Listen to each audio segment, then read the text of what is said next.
Resampling বিভিন্ন ধরনের bitmap image তৈরির ক্ষেত্রে আমরা এই রিস্যাম্পলিংগুলো ব্যবহার করে থাকি।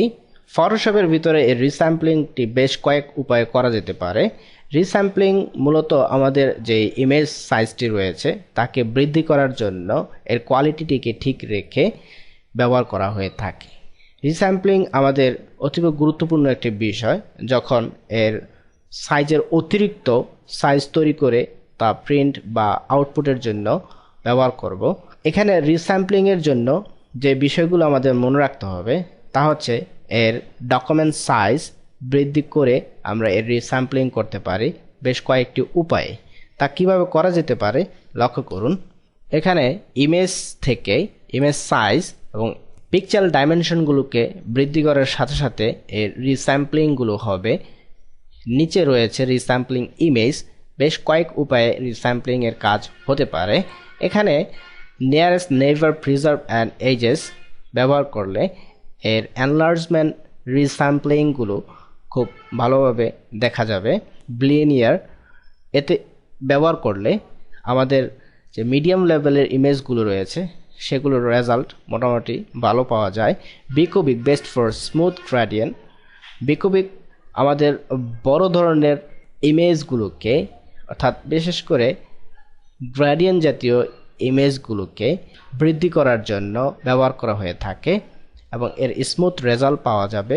বিকুবিক smoother best for enlargement এবং তার নিউয়ার ভার্সন হিসেবে bicubic smoother best for enlargement ব্যবহার করা হয়ে থাকে এবং এর শার্পেন তৈরি করার জন্য রিস্যাম্পলিং ডাউন যখন ব্যবহার করি তা ব্যবহার করা হয়ে থাকে। এখানে যেই পিক্সেল ডাইমেনশনগুলো আছে তা বৃদ্ধি করলে এর সাইজগুলো বৃদ্ধি হচ্ছে, অর্থাৎ ডকুমেন্ট সাইজটি বৃদ্ধি হওয়ার সাথে সাথে এর রিস্যাম্পলিংগুলো হতে থাকবে। এতে করে আমাদের ডকুমেন্ট সাইজ যত বড় হোক না কেন এর রিস্যাম্পলিংগুলো ব্যবহার করে ইমেজ কোয়ালিটিটিকে ঠিক রাখে। এখন দেখা যাক ইমেজ কোয়ালিটিগুলোকে ডাউন রিস্যাম্পলিং এবং আপ রিস্যাম্পলিং করার পর দেখা যাচ্ছে অরিজিনাল ইমেজটি হচ্ছে আমাদের এখানে এইটি এবং এর ডাউন রিস্যাম্পলিং করার পর এর পিক্সেল গ্রিডগুলো বড় বড় দেখা যাচ্ছে এবং এর আপ রিস্যাম্পলিং করার পর এর পিক্সেলগুলো অনেক ছোট ছোট দেখা যাচ্ছে। এতে করে এর যে কোয়ালিটিগুলো রয়েছে তা অক্ষুণ্ণ থাকবে বৃদ্ধি করার পরও। সো আমাদের রিস্যাম্পলিং একটি গুরুত্বপূর্ণ বিষয়। যে কোনো পারপাসে আমাদের রিস্যাম্পলিংগুলোকে ব্যবহার করা হয়ে থাকে যখন আমরা কোনো বিটম্যাপ জাতীয় ইমেজগুলোকে এনলার্জমেন্ট করে থাকি। আশা করি আপনাদের এই টিউটোরিয়ালটি কোয়ালিটি প্রিজার্ভেশনের জন্য বেশ উপযোগী হবে। রিস্যাম্পলিংয়ের জন্য এখানে পিক্সেল ডাইমেনশনগুলো পরিবর্তন করার সাথে সাথে এখানে ডকুমেন্ট সাইজটিও পরিবর্তন হয়। যেমন এখানে এর ওয়াইড বৃদ্ধির সাথে সাথে প্রপোর্শনালি হাইট বৃদ্ধি পাচ্ছে এবং ডকুমেন্টের যেই সাইজ তার ওয়াইড অ্যান্ড হাইট তাও বৃদ্ধি পাচ্ছে। এর কারণ হচ্ছে কনস্ট্যান্ট প্রপোর্শনস এটি টিকমার্ক করার পর এই লিঙ্কিংগুলো হয়েছে, যা ইতিমধ্যে আমরা এ সম্পর্কে জেনেছি। এখানে যে রেজুলেশনটি রয়েছে তার মান যদি বৃদ্ধি করি পিক্সেল ডাইমেনশন এর মান বৃদ্ধি পাবে এবং এর অ্যাপ্রক্সিমেট সাইজ এখানে দেখাবে কত হতে যাচ্ছে এবং কত ছিল। এর ইউনিট আমরা পরিবর্তন করেও ব্যবহার করতে পারি। প্রিন্টিংয়ের জন্য আমাদের ডকুমেন্ট সাইজটি ব্যবহার করতে হয়। ডকুমেন্ট সাইজটি ঠিক যতটুকু পরিমাণ থাকে তার প্রিন্টিং ততটুকু পরিমাণ হয়ে থাকে।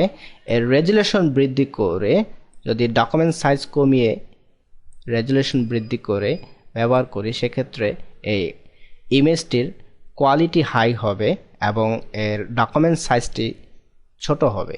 তবে একটি বিষয় মনে রাখতে হবে, রেজুলেশন আমরা ওই পর্যন্তই ব্যবহার করব যতটুকু রেজুলেশন আমাদের প্রিন্টার সাপোর্ট করবে, অর্থাৎ আউটপুটের মিডিয়াটা জেনে নিতে হবে যে এর রেজুলেশন কতটুকু পরিমাণ সাপোর্ট করে। যদি অটোমেটিক্যালি আমরা সেট করে দেই সেক্ষেত্রে স্ক্রিন ফ্রিকোয়েন্সি এখান থেকে সেট করা যেতে পারে।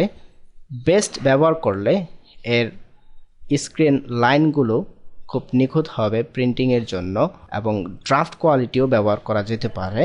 ওকে, এই ইমেজটির বিভিন্ন প্রকারের রিস্যাম্পলিং করে এর ডকুমেন্ট সাইজ অথবা প্রিন্টিং সাইজ দেখে নিতে পারি। মনে করি এই ইমেজটি সাইজ, এখান থেকে আমরা এর ইমেজ সাইজ, ডকুমেন্ট সাইজ দেখে নিতে পারি এবং এর রেজুলেশনও দেখা যেতে পারে। রেজুলেশন 720 আমাদের স্ক্রিন রেজুলেশন অর্থাৎ মনিটর রেজুলেশন। মনিটর রেজুলেশনের সাথে ইমেজ রেজুলেশনের যদি মিল থেকে থাকে তাহলে একে যখন আমরা অ্যাকচুয়াল পিকচার দেখতে যাব সেক্ষেত্রে যে সাইজ দেখা যাবে প্রিন্টিং সাইজ সেম হবে। যদি আমরা এর রেজুলেশন বৃদ্ধি করি সে 100, ওকে, এক্ষেত্রে এর অ্যাকচুয়াল সাইজ হচ্ছে বর্তমানে যে অবস্থায় রয়েছে এবং প্রিন্ট সাইজ হচ্ছে এটি। অর্থাৎ আপনার মনিটরে যে রেজুলেশন রয়েছে এবং এই ইমেজটির যে রেজুলেশন তার তারতম্যর কারণে অ্যাকচুয়াল পিকচার এবং প্রিন্ট সাইজ ভিন্ন হয়েছে। আর ফিট এ উইন্ডো যদি আমরা ব্যবহার করি এই বাটনটি, সেক্ষেত্রে আপনার পুরো উইন্ডো জুড়ে ইমেজটি দেখাবে। ঠিক একই কাজগুলো আমরা ভিউ থেকে ফিট টু স্ক্রিন এবং Ctrl+0, অ্যাকচুয়াল পিকচার Ctrl+0 এবং প্রিন্ট সাইজ দেখে নিতে পারি।